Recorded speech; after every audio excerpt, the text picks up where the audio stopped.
क्योंकि बहू झूठ नहीं बोलती। सुधा और राकेश के 3 बेटे थे। शादी के बाद तीनों माँ बाप से दूर रहते और सिर्फ त्योहारों में आते।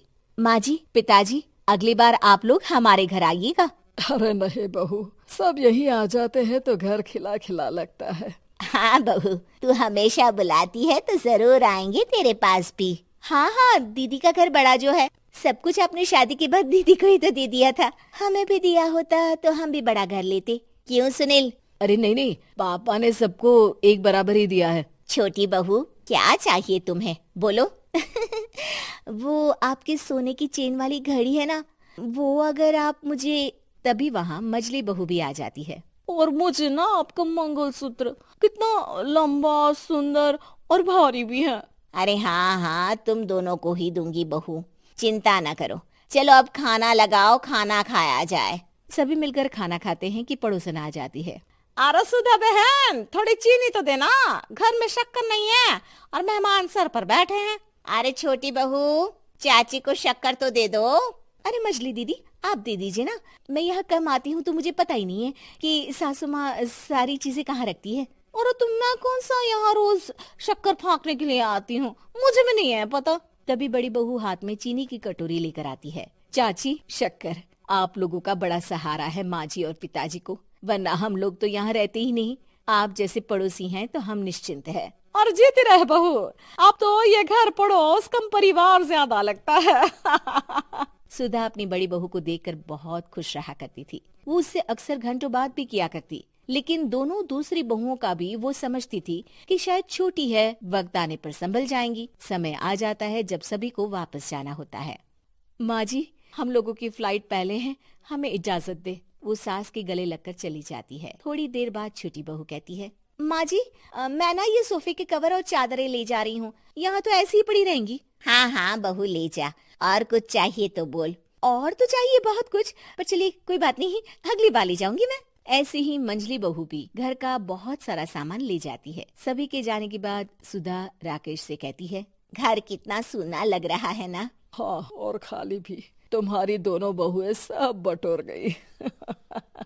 अरे ठीक है ना, हम दोनों ही तो हैं, कितना सामान लगेगा, फिर उन लोगों की नई गृहस्थी, इतना मत सोचा करे। समय बीतता है। ऐसे ही हर साल त्योहारों में सुधा और राकेश के बच्चों की बहू आते और जाते वक्त ढेर सारा सामान पैक कर कर ले जाती। लेकिन कुछ ही सालों में सुधा का देहांत हो जाता है।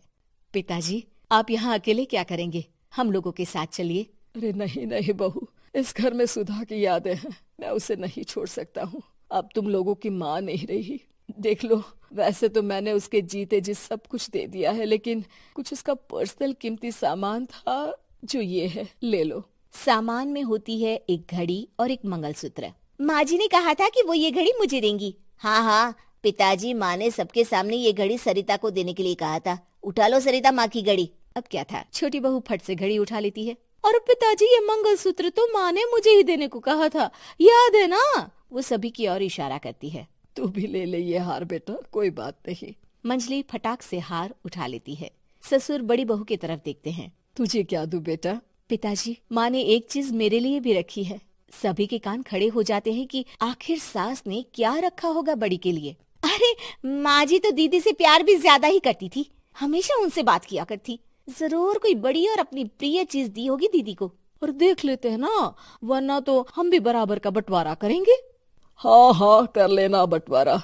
लेकिन बड़ी बहू बताओ तो, सुधा ने क्या रखा है तुम्हारे लिए?